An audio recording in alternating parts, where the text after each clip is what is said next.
show that gets you ready for the week of football that lies ahead has returned to your screens. This is all things football, football unpacked. Good afternoon and welcome to it. I'm your host Apiwe Roto. About to kick off in a couple of minutes. We have Everton about to well set to face on to welcome Arsenal at Goodison Park. Everton come into the game looking to respond to the loss against Liverpool in the Merseyside derby midweek. Let's give you the starting 11. Starting with the home side, Jordan Pickford is in goal alongside O'Brien, Tarkowski, Brent White, Patterson, Idrissa Gay, Eru Bagnam, Harrison, Dokore, Dyer, and Beto complete the starting 11. While David Raya, Lewis Skelly, Kyoyo, William Saliba, Ben White, Marino, Jorginho, Declan Rice, Raheem Sterling, Leandro Trossard, and Nwaneri complete the starting Arsenal starting 11. On the bench, on the substitutes bench for Everton, we have Michael Keane, Dwayne McNeil, Virginia, Chimetti, Ashley Young, Broha, Coleman, Alcaraz, and James Garner. With Arsenal, we have Tierney, Thomas Partey, Brian Saka, who returns from injury, Martin Odegaard, Mark Gabriel Martinelli, Yuri Timber, Alexander Zinchenko, Neto, and of course Goa. Current injuries and suspensions, or casualties, if you may call them. Dominic Calvert-Lewin will be out for practically the rest of the season with a hamstring injury, alongside Mongala, who's also out for the rest of the season with a knee injury. While Ben White from Arsenal is also out with a knee injury alongside Ricardo Calafiori, are currently in rehab and should be expected soon. While Gabriel is out with a hamstring injury and is likely to return likely out for the rest of the season, alongside Tomiyasu, Gabriel Jesus, Kai Havertz, and Urian Timber, all out for the rest of the season.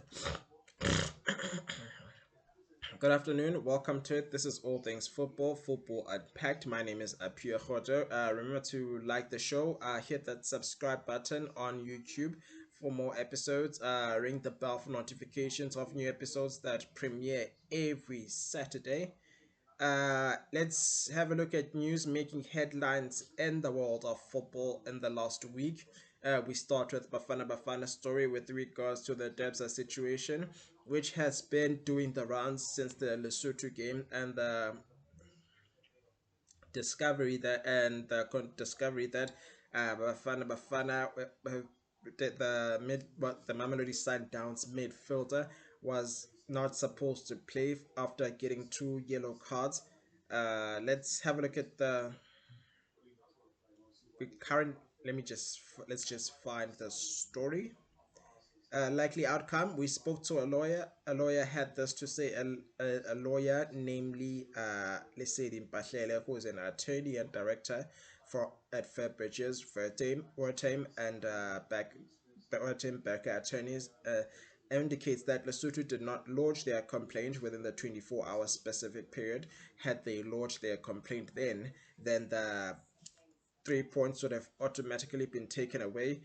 He goes to say, had Lesotho's protest been lodged timelessly, Bafana would have inevitably faced unfavorable consequences as set out in the FIFA regulations. It goes on to say, on Rule 19.1 of the FIFA Disciplinary Code, the FIFA code provides that if a player failed in a match and or competition is declared ineligible, the FIFA judicial body, taking into consideration the integrity of the competition course concerned, may impose any appropriate disciplinary measures. 19.2 goes on to say, if a player failed in a match is declared ineligible. If a player deemed ineligible, it goes on to say, if a player deemed ineligible. Okay. Apologies for that technical glitch. If a player is fielded in a match is declared ineligible, the protest with the team which the team belongs will be sanctioned by forfeiting the match, meaning Lesotho would have been awarded a 3-0 win in this case. Uh, but through forfeiting the match of Bafana Bafana, paying a minimum fine, 6,000, which is 6,000 francs by the FIFA judiciary body. The legislative provision further provides that the concerned player may also be sanctioned, meaning Dibuho Mokoena will be suspended, and of course this effectively means that Bafana Bafana weighs points will in respect of its game against Lesotho would have been deducted in favor of Lesotho, and to the extent of the judicial body deems it necessary, a monetary fine would have been imposed, including a section on the part of the uh, uh, including a sanction on the part of Mokoena, who would also be fined. Bahlele further revealed that Bafana Bafana could be off the hook on technical ground. In light of the above, it is clear that the horse has not bolted yet. The situation may be salvaged by legal technicalities, confirmed the legal expert. Sometimes the law is technical in nature of working against you or working for you, be it an advantage or a disadvantage for either of the parties embroiled in a dispute. But the law is the law and must be applied accordingly. On the other side, we talk Royal AM. The Premier Soccer League has been on the receiving end of immense pressure with regarding what to do with the Royal AM matter. Now, the KZN base side could be heading for expulsion as the with just 2 months left towards the end of the season. The PSL is increasingly under pressure to make a call with regards to the situation of Royal AM, who may not get the opportunity to see out the campaign. April is about to begin, and Royal AM have not played for the whole of 2025. And the club has been since taken over by SARS Curator, who owe the side 40 million rand in taxes owed by club owner Sean Mkhize, which was revealed by SARS that they had accepted an offer by now SARS had accepted that had confirmed that they accepted an offer from Roy Moodley, a Durban-based side businessman, to purchase the club, pending. However, that deal fell through. Uh, it goes on to say in a statement, the curator revealed that Moodley had not made a payment within the time frame given to him, which led to the deal not happening. Uncertainty continues to surround the club and its players, with some players having decided to part ways with the club and are currently have now joined other teams, like namely Golden Arrows, Richards Bay, and Skukuna United. Royal AM still have 19 matches to play within the season, and chances are they will not be able to play those matches within a period of 2 months. Indications are PSL will make an announcement with regards to the club, and the most likely of those is, let's say, to be an expulsion. On to our other story. Kaiser Chiefs defender Kaiser Reforsla looks set to renew his contract with Amakosi. Looks set to renew his contract with Amakosi after having joined the side from the after the 27-year-old joined the national base side from the now defunct Bedfast Vets. His quality and versatility would attract. I mean, the boy is capable. He plays on the wing. He plays the defender. He plays on the flank, and he's got the pace to match any attacking player. The 27-year-old nears the end of his contract with the Soweto Giants, and his quality and versatility would easily attract any suitors. He did state that I'd love to be here. I mean, Kaiser Chiefs, who wouldn't want to be in a club like this? As a club I've spent a lot of time at and learned a lot of things, he goes on to say. So he believes he's got a lot to give to the club, and he has to do his part for the next month. The 27-year-old joined Sun Chiefs from the now defunct Bidvest Vets in January 2019, the fullback, almost immediately found his place at Naturena under then coach Esperantop. Now, if you noticed clearly, and if you've been watching Kaiser Chiefs games, Ray Frostlam has started under every coach, going from Edmund Dobb, Gavin Hunt, Coach Stuart Baxter, Arthur Swane, Mlefinsegi, Kevin Johnson, and of course the new coach Nasruddin Nabi, which means the player is doing something right if all the players are coaches are using the player to their advantage. On to our other news, we go to Esperance.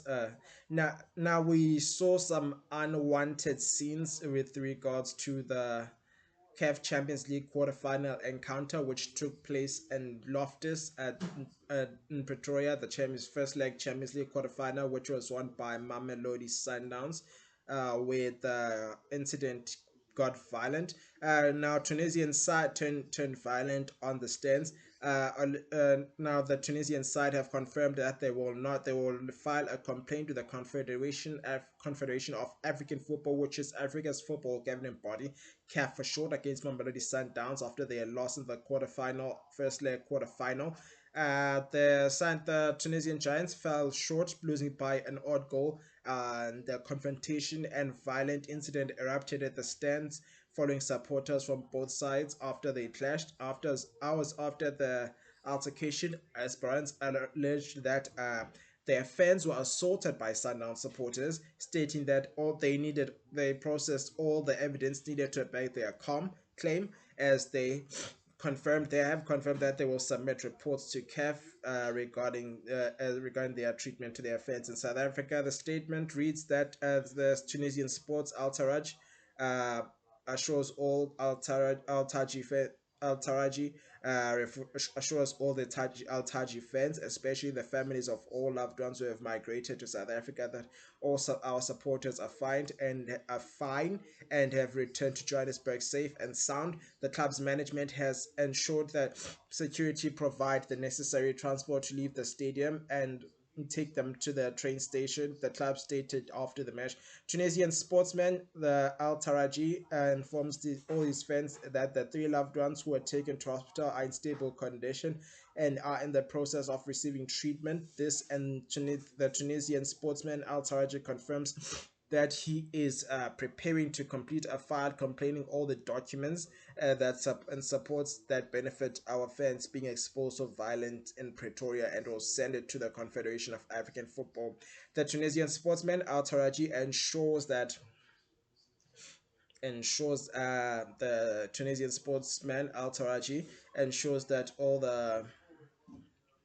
measures will be all the necessary measures will be taken to defend the rights of our supporters with the documents of the to confirm the organizational documents that confirm the organizational breaches that took place during the throughout the match stadium, which violates the which throughout the stadium violated what was agreed upon during the previous technical meeting, where during the second half the isolated stadium opened the fans of the Tunisian Sports Club, separate the fans of the Sundowns team, and we have all the supporters that document and confirm that this will be sent in the file we have prepared to the game we prepared well, regarding all that and more, all that happened in this match. That's just part of the state. This is just partially part of the statement that was sent to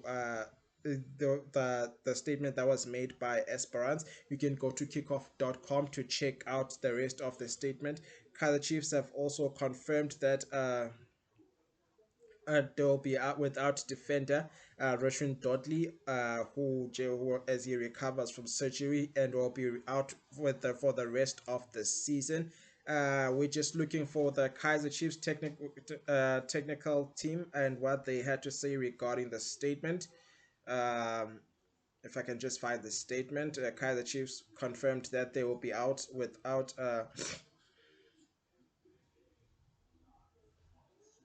We seem to have lost that one. Kaiser Chiefs will be looking to respond to the Golden Arrows defeat after suffering their 10th defeat with regards to the PSL. News in a link stat that did not many were not aware of is Kaiser Chiefs in the last number of months have won just one game throughout all. On a monthly basis, they've won one game. Their last win in the league was against Magesi. They won previously against Steadies. It's been 1-0, 1-0 once a month, a draw, a loss, a draw, win, draw, loss, win, draw, loss, win, draw, loss. We're looking for the statement in question. While we look for that, let's move on to the next one. Kaiser Chiefs have Orlando Pirates have confirmed that coach Jose Rivero will be leaving the club come end of the season. The coach now the Spanish tactician joined after in the 2022-2023 season, and Pirates took to the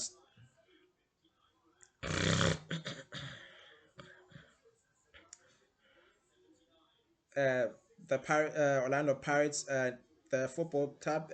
Now we seem to have a problem with our gadget. Now this is where the information comes in. So this is the reason behind the delay. This gadget here. That we've now got the story. Orlando Pirates can reveal that Jose Rivero will be stepping down from his position as head coach at the end of the season. Pirates confirmed on the club's website. Jose Rivera has informed management that his decision not to renew his contract is beyond its current term.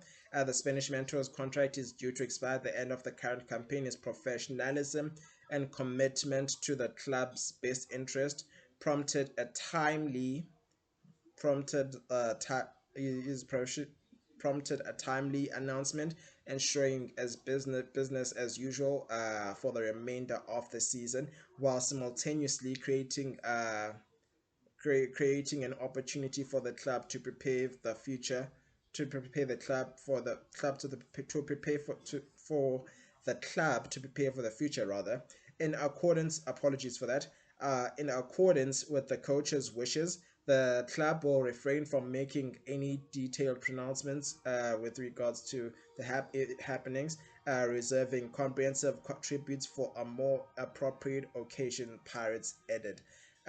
In a statement that was made by Dr. Ivan Koza regarding the 47-year-old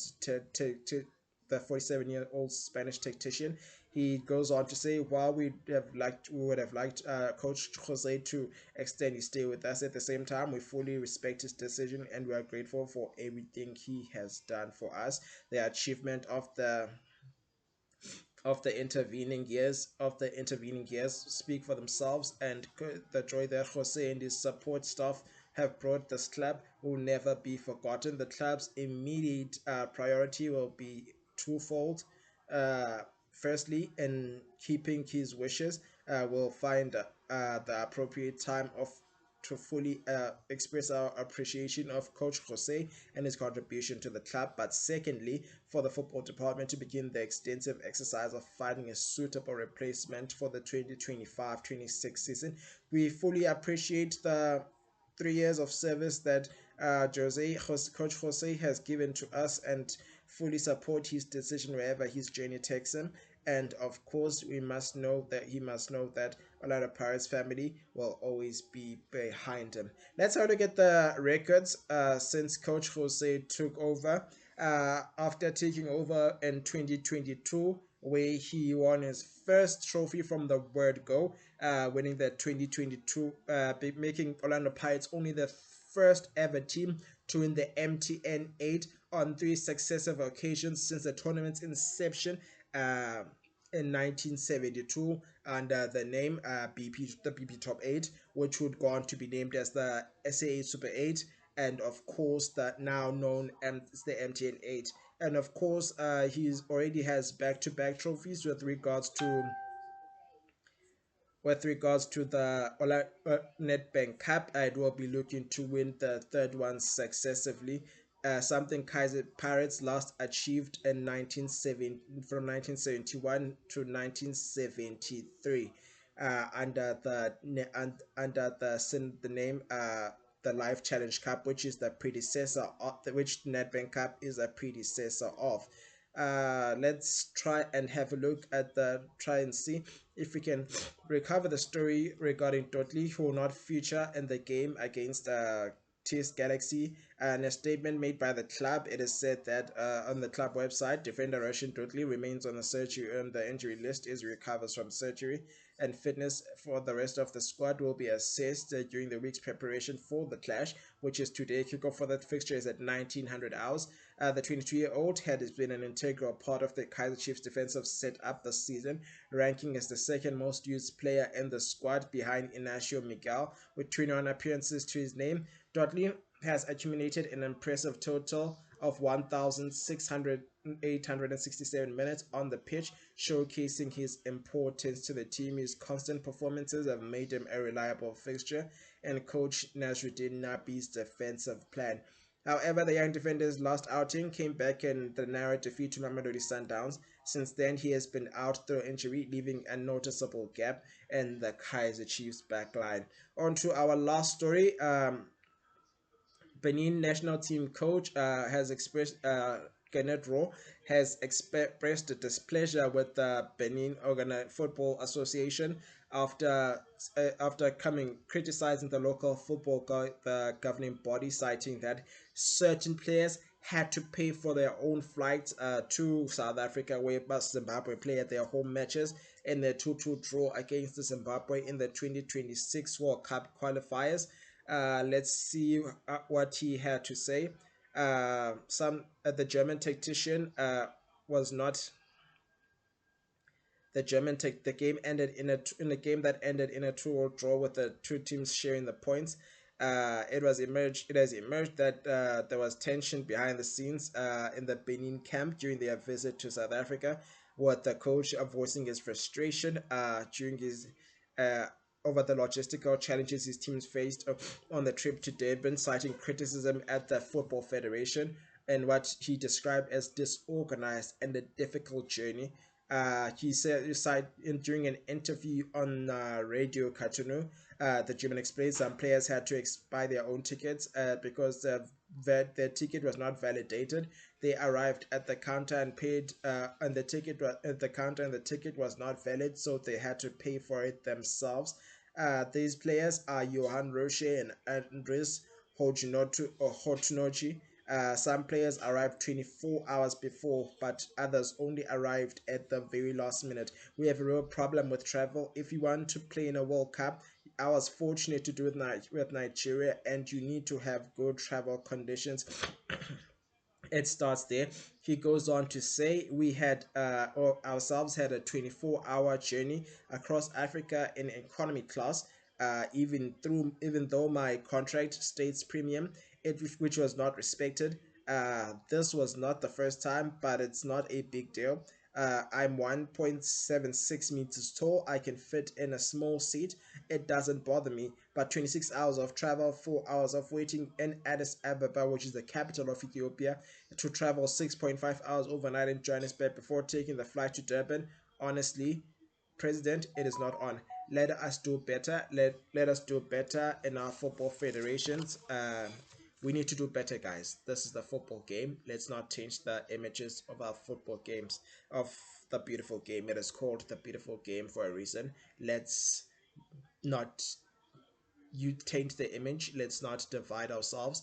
Let's not be divided by these incidents. Let's do away with causing unnecessary tension. Let's take you back to our results that took place from as early as last week. We saw Golden Arrows get 2 over Kaiser Chiefs, beating them by 2 goals to 1. Goals from Duduzo Spear and Knox Motiusa, while Kaiser Chiefs goal was scored by Yusuf Mar. Chippa United emerged victorious over Amazulu by the same scoreline of 2-1, while Magesi FC won by an odd goal over Stellenbosch. Sunday, we saw Polokwane City win by 3 goals to 1 against Richards Bay, while TS Galaxy fell short to Marimo Gallants and by 2 goals to 1, while Supersport United and Cape Town City could not be separated. The Premier League returned after the FA Cup break, with Arsenal beating Fulham by 2 goals to 1 in a London derby, while Wolves beat West Ham by an odd goal. Anthony Lenga added pain to his former side, beating them by an odd goal with Nottingham Forest at City Ground. City beat Leicester City, but Manchester City beating Leicester City by 2 goals to 0 with goals from Jack Grealish and Mohamed Mamouche. Bournemouth falling short to Ipswich Town by 2 goals to 1. Ipswich, Southampton, and Crystal Palace were played to a 1-1 draw, while goals from Tonali and Alexander Isak gave Newcastle one over Brentford, who got a consolation goal through Bryson Mbeumo penalty. Brighton falling short to Aston Villa by 3 goals to 0, while Diego Jota goal was enough to see Liverpool get one over Everton in a Merseyside derby. The only game match that took place, Enzo Fernandez gave Chelsea one over Tottenham in another London derby on Thursday. While yesterday the Betway Premiership weekend kicked off with the Amazulu winning by 1 goal to 0 with a goal from Tarek Philis. Here's what you can expect today as far as the matches are concerned. Currently underway, it's Arsenal versus Everton, which will kick off in a few seconds. Polokwane City welcome Orlando Pirates at the old Peter Mokaba Stadium, while Golden Arrows take on Chippa United. Marima Gallants welcome Supersport United, while Kaiser Chiefs play TS Galaxy at the new Peter Mokaba Stadium. Cape Town City play Captain Sekhukhune United. Kickoff for that fixture is at 17:30, the only fixture of on the Sunday. On Saturday in the Premier League, we see Arsenal playing against Arsenal. Everton play Arsenal in the game that's currently underway and just got started. Ipswich Town take on Wolves. Crystal Palace play Brighton. West Ham play Bournemouth. Aston Villa take on Nottingham Forest, and we conclude the night evening with Tottenham taking on Southampton. With Aston Villa taking on Nottingham Forest. First game of the day tomorrow sees Tottenham Hotspur taking on Southampton, or Brentford will take on Chelsea in another London derby. Fulham will take on Liverpool, while the last Manchester derby of the season with Manchester United having claimed the Manchester City scalp and their neighbours scalp in the first leg. They'll be looking to do a double over their neighbours at Old Trafford tomorrow. Kickoff for that fixture is at 17:30. Tomorrow, Tuesday, Monday, we'll see late night football in the game that will kick off at 2100 hours with Leicester City taking on Newcastle United. UEFA Champions League fixtures, first leg quarterfinals will take place on Monday, on Tuesday, and Wednesday. Tuesday we'll see Inter, the repeat of the 2010 UEFA Champions League final, which was won by the latter, and Inter Milan, who won by 2 goals to 0. Arsenal will play Real Madrid at the same time. The games will kick off simultaneously at 2100 hours. Real Madrid are yet to score a goal, let alone win against Arsenal since the teams cross paths. While Wednesday we'll see FC Barcelona take on Borussia Dortmund, and Paris Saint-Germain will take on Aston Villa. That's how we end today's episode of All Things Football Unpacked. Today's episode is dedicated to Kaizer Chiefs based KZN Kaizer Chiefs supporter, affectionately known as Gumevu, who lost his life in a car accident. Now, this tribute was supposed to be made last week. However, it did not happen. All Things Football would like to apologize for that. Let's do it again next week. This has been All Things Football Unpacked. My name is Apiwe Roto. Let's give it a name and call it a day. Enjoy the show. Enjoy the football. Take care of yourselves and each other. Cheers.